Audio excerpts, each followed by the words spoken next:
en el noroeste de los Estados Unidos, durante el verano del 2003, eventos que involucraban a una criatura humanoide despertaron el interés dentro de los medios locales, antes de que fueran censurados. Al respecto, poca o ninguna información permaneció intacta y la mayoría de las referencias que existían por escrito y en internet sobre el ente fueron misteriosamente destruidas. Testigos, en su mayoría del área rural de Nueva York, hablaron sobre sus encuentros con un ser de origen desconocido. En dichas experiencias, sus emociones variaban desde los niveles más extremos de terror y angustia hasta una sensación casi infantil de gracia o curiosidad.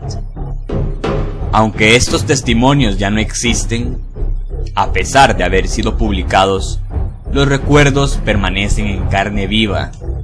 Sin embargo, ese mismo año muchos de los involucrados comenzaron a buscar respuestas. A principios del 2006, el trabajo de esas personas permitió reunir alrededor de unos 24 documentos cuyas fechas oscilaban entre el siglo XII y el presente, abarcando 4 continentes. En casi todos los casos, las historias eran idénticas. Me he puesto en contacto con un miembro de este grupo de testigos y fui capaz de obtener algunos extractos que incluirían en un libro que publicarán próximamente. Aquí les vengo a narrar una nota suicida en 1964.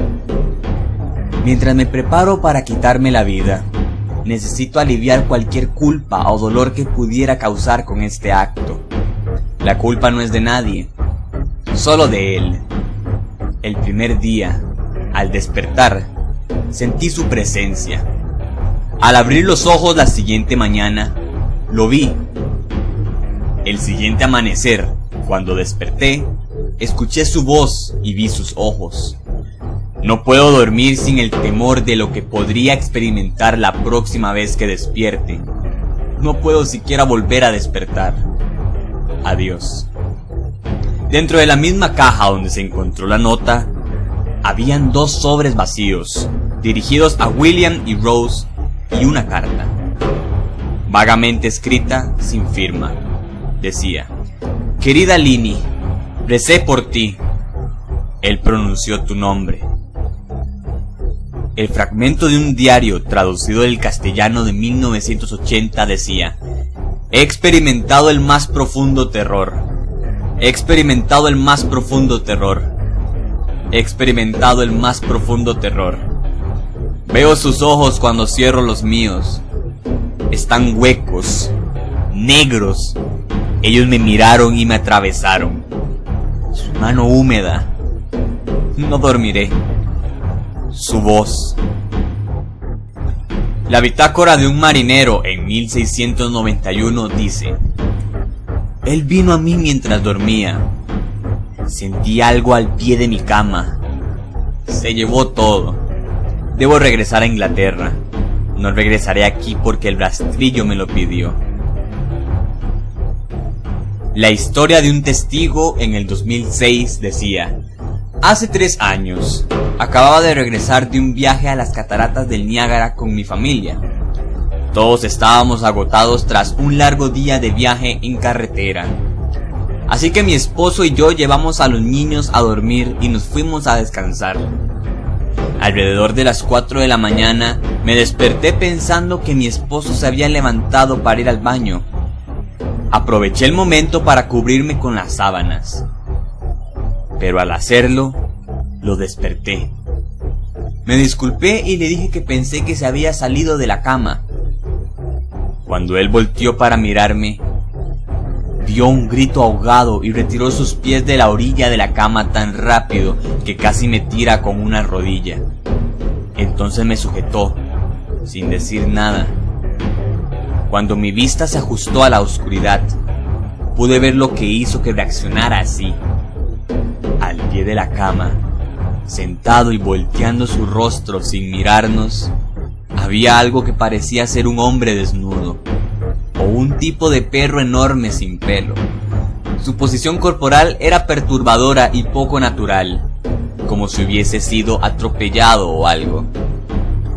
Por alguna razón, no me atemoricé de inmediato, sino que me preocupé por su condición. En ese momento sentí que debíamos ayudarlo.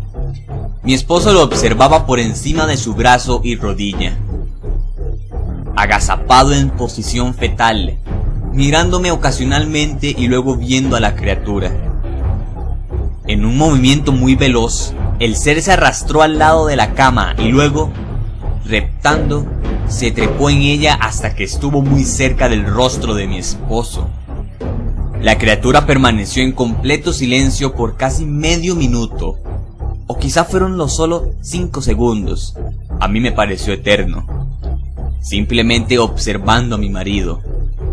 Entonces puso una mano sobre su rodilla y corrió hacia el pasillo, directo hacia el cuarto de los niños.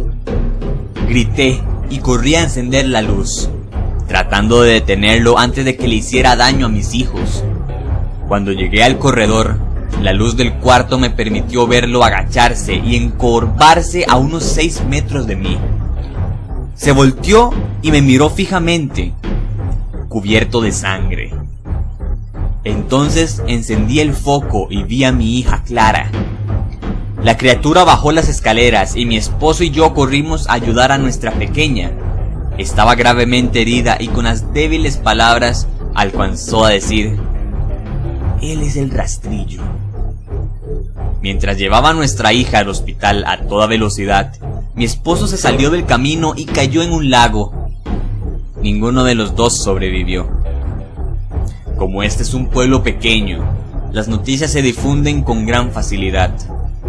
Al principio la policía me auxilió y los periódicos tuvieron gran interés sobre lo que había ocurrido. Sin embargo, la historia nunca se publicó y las noticias locales tampoco le dieron seguimiento.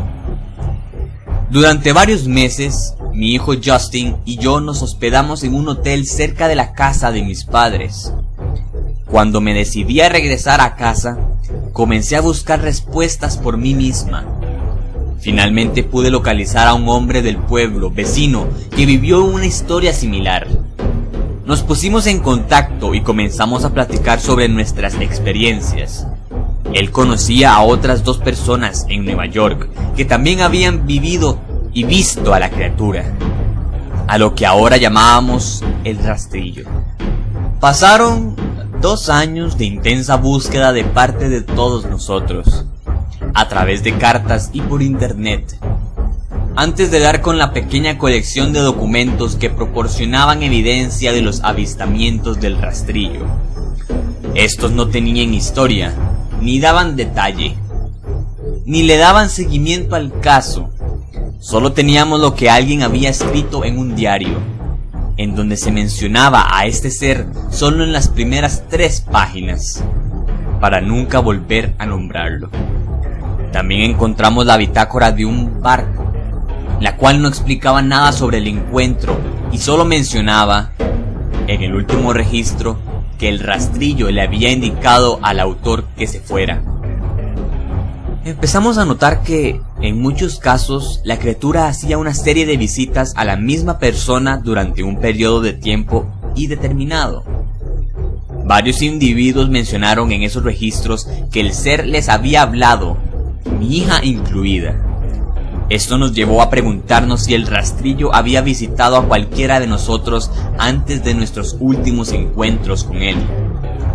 Para averiguar más sobre esto, instalé una grabadora digital cerca de mi casa y la dejé grabando todas las noches por 2 semanas. Tan pronto me despertaba, revisaba los tediosos sonidos que hacía mientras daba vueltas en la cama.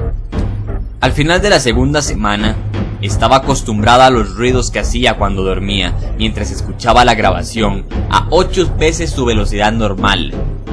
Esto me lleva alrededor de 1 hora todos los días.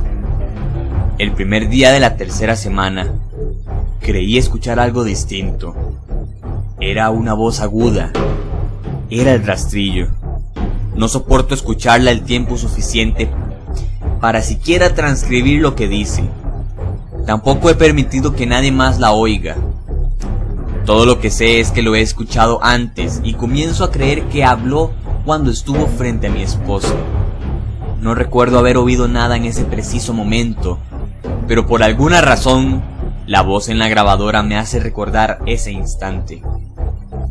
Cuando imagino lo que debió pasar por la mente de mi pobre hijita, no puedo evitar sentirme furiosa y triste. No he visto al rastrillo desde que arruinó mi vida, pero sé que él estuvo en mi cuarto mientras dormía. Lo sé, y me aterra pensar que una noche despertaré y estará observándome. No olvides suscribirte, darle like y seguirme en mis redes sociales como Facebook y Twitter. Estarán aquí abajo en la descripción del video y también aquí en pantalla. Muchas gracias.